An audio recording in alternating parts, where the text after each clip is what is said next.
अस्सलाम वालेकुम दोस्तों, क्या हाल है आपके? ठीक हैं? खुशबाश होंगे, खैरियत से होंगे, अच्छी ज़िंदगी गुजार रहे होंगे। तो मेरे पीछे आप देख रहे हैं ऐसे जैसे बंदा प्राइमरी स्कूल के अंदर नहीं बैठा होता, बिल्कुल वैसे। लेकिन ना ये पूरा हॉस्टल ही ऐसे है। मैं इस वक्त स्प्लिट के अंदर हूँ, जो क्रोएशिया का सेकंड बिगेस्ट सिटी है, और बहुत ही खूबसूरत और बहुत मज़े का सिटी है। और बीच तो क्या ही कह रहे हैं, क्या कमाल के बीचेस हैं यहाँ पे। तो अच्छा, अभी इस वीडियो के अंदर मैं आपको एक इन्फॉर्मेशन देने जा रहा था कि पाकिस्तान के अंदर बैठे बैठे आप इटली की किसी भी यूनिवर्सिटी के अंदर फ़ी अगर आपने पे करनी है, चाहे वो एडमिशन फ़ी हो, चाहे वो इनरोलमेंट की फ़ी हो, चाहे वो जिस चीज़ की मेंबरशिप फ़ी हो, तो वो आप कैसे सबमिट करवा सकते हैं। ठीक है, तो उसका बड़ा ही आसान सा तरीका है। दो तरीके मैं आपके साथ शेयर कर देता हूँ, दोनों आप कर सकते हैं, दोनों के ज़रिए आप फ़ी पे कर सकते हैं। पहला तरीका कि आप इटली के अंदर कोई आपका जानने वाला है, तो आप उसे कांटेक्ट करो, उसे कहो कि यार मैं पाकिस्तानी रुपीज़ के अंदर आपको पेमेंट कर देता हूँ। आप जो अगर 30 यूरो आपने फ़ी है, आपकी एप्लीकेशन फ़ी, या 200 यूरो है, या जितनी भी है, तो वो मैं आपको पाकिस्तान रुपीज़ में दे देता हूँ। आप उतने यूरो लेके जाओ, तबाकी यहाँ पे शॉप्स होती हैं इटली के अंदर।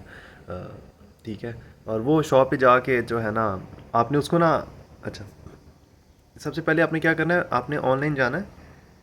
इटली के अंदर जितनी पेमेंट्स होती हैं ना, ये पोगो पे से होती हैं, ऑनलाइन पोगो पे सिस्टम से। तो वहाँ जाएंगे तो वहाँ आपको दो तरह, वो कहेंगे कि आपने ऑनलाइन पे करना है या आपने रिसिप्ट डाउनलोड करनी है। आपने रिसिप्ट डाउनलोड करेंगे तो फिर वो अपने उस दोस्त को भेजेंगे जो इटली के अंदर रह रहा है, जो आपकी फ़ीस सबमिट करेगा। वो रिसिप्ट डाउनलोड करके लेके जाएगा। उसके ऊपर होता है क्यूआर कोड। वो जब तबाकी शॉप के ऊपर जाता है, तबाकी वाला उस क्यूआर कोड को स्कैन करता है, उसको पता चल जाता है जी 200 यूरो है, ये 40 यूरो, 30 यूरो।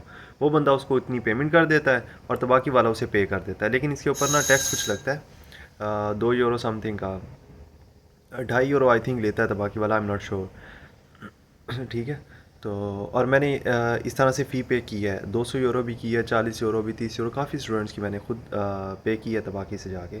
तो ये कोई इतना नहीं है, मसला नहीं है, बड़ी आसानी से हो जाता है और उसी वक्त पेमेंट हो जाती है। ठीक है, वो फिर आपको एक रसीद दे देते हैं कि आपकी फ़ीस सबमिट होगी, ये तबाकी वाला आपको वो रसीद दे देता है। उसकी आप पिक्चर लो और अपने पोर्टल पे अपलोड कर दो कि भी मैंने ये फ़ीस सबमिट कर दी हुई है।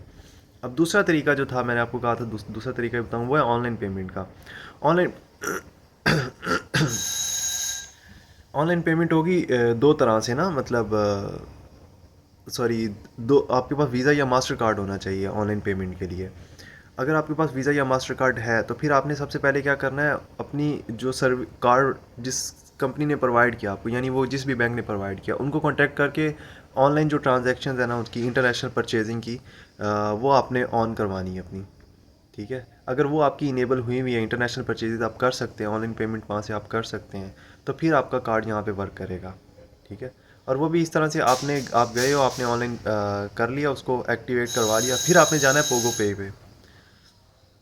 अपना हॉस्टल के अंदर हमें इजाज़त नहीं है कोई भी गेस्ट आया तो उसके लिए खोलने की, अब वो बजाई जा रहा है, बेल बजाई जा रहा है बंदा।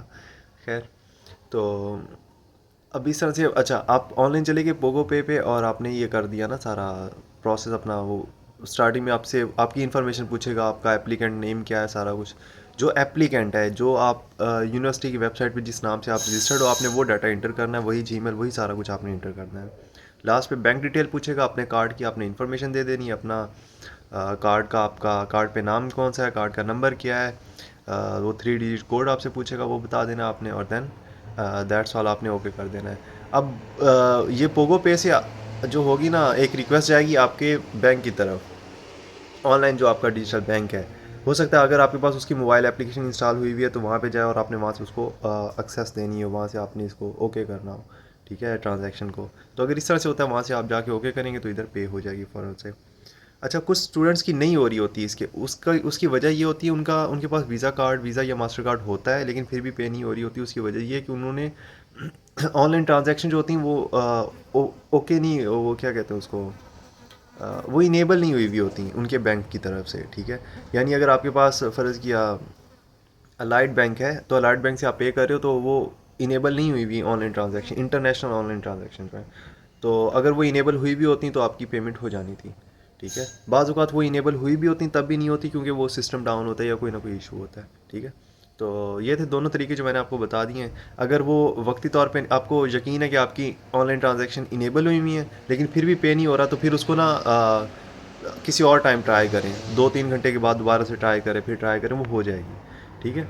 मैं जब पाकिस्तान में था तब मैंने अपनी फ़ी भी इसी तरह से पे की थी, तो वो हो जाती है, कोई मसला नहीं है। ठीक है, तो इतना वो नहीं है कि ना हो, बड़ी आसानी से हो जाती है, कोई इसके अंदर मसला नहीं है। लेकिन दूसरा ऑप्शन भी है, अगर आपके पास फिर भी ना हो रही हो, इटली के अंदर किसी भी दोस्त से आप कांटेक्ट कर लें, उतने पैसे उसको दे दें पाकिस्तानी रुपीज़ में जो बन रहे हों, और वो आपकी यूरो के अंदर वो ट्रांजैक्शन कर देगा तबाकी पे जाके। ठीक है, तो मुझे भी काफ़ी लोगों ने बोला था और मैंने उनकी कर दी थी। ठीक है, तो वो बस बंदा थोड़ा सा तंग होता है, जाके वो कोई डॉक्यूमेंट तो नहीं उनको देना होता, बस जाके पैसे देने होते हैं यूरो के अंदर, और बस आपने वो क्यूआर कोड होता है वो आपने देना होता है, तो वो फिर आपकी उसी वक्त पेमेंट कर देते हैं। ठीक है, ओके। बाकी मैं आपको हॉस्टल का टूर दे देता हूँ। यहाँ पे इन्होंने बेलें शेलें लगाई हुई हैं, वो आप देख रहे हैं। हाँ, ये वाली जो है ना, अंगूर की बेलें लगी हुई हैं। तो ये हॉस्टल सारे ही ऐसे है ना, मैं आपको दिखा देता हूँ हॉस्टल पूरा। छत तक इसकी जो है ना वो कवर्ड हुई हुई है। ठीक है, लोगों ने लिखा हुआ है।